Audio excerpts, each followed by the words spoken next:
Now, if you are a trainer or a coach or a seminar leader right now running your own live events, trainings, workshops, and all those sort of things, right? Whether is it going to be like half a day, 1 day, or for me personally, I run my NLP certification program like for a full week.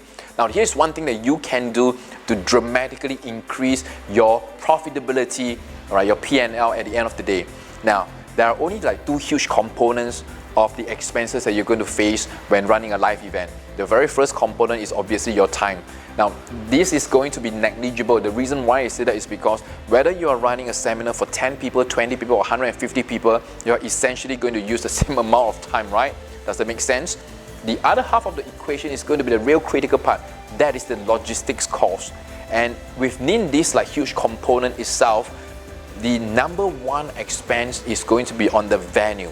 Now, if you are already having your own venue, you have your own office that you can run your own seminars, that is perfectly fine and that is good for you. But for most of the other trainers, if you are using a public seminar room rental or hotel venue, for example, now this is going to be something that is extremely counterintuitive that I want to let you know is that the lesser number of people that you have in your seminars, all right, and I'm talking about like maybe you have a seminar that you barely have like 5, 10, like 12 people, it makes all the more sense, economic sense I'm talking about, for you to go and choose a hotel venue. Now, the reason why I say this is because as much as like the public seminar room rentals that you're going to see everywhere on the internet is going to have a lower like cost from a first glance, right?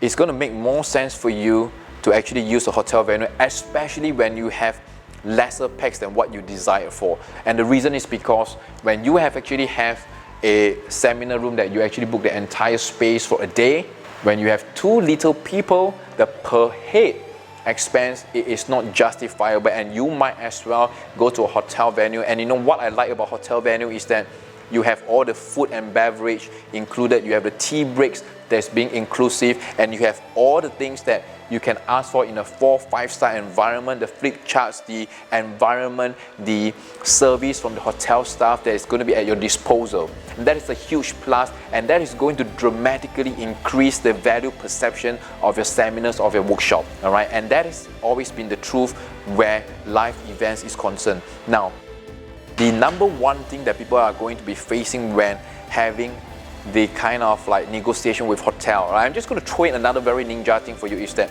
most hotels are very open to negotiation, and the reason is because that is like 100% pure profit to them. In case you do not know, the rooms that they have, the seminar rooms that you see at hotels, are basically like rooms that are like parked there empty if they don't use it. And the only so-called costs that they incur are the food and beverage, which doesn't mean anything to them. You know why? Because the lunch is going to be there in any case, because they are going to be open up for lunch anyway. And all the tea breaks are basically all the desserts that you see during lunch, which they actually use it for your tea breaks. And you know why they are so extremely open, right? And they are very incentivized to actually give you a good rate if you negotiate hard enough, is because that is like a full pure profit to them. Now, trust me when I say this, is that for your next seminar or live workshop, if you don't have the number of people that you desire to have, I'm not sure what kind of numbers you're looking for, go to a hotel venue, and that is going to be like the one choice that you can have to dramatically increase your bottom line.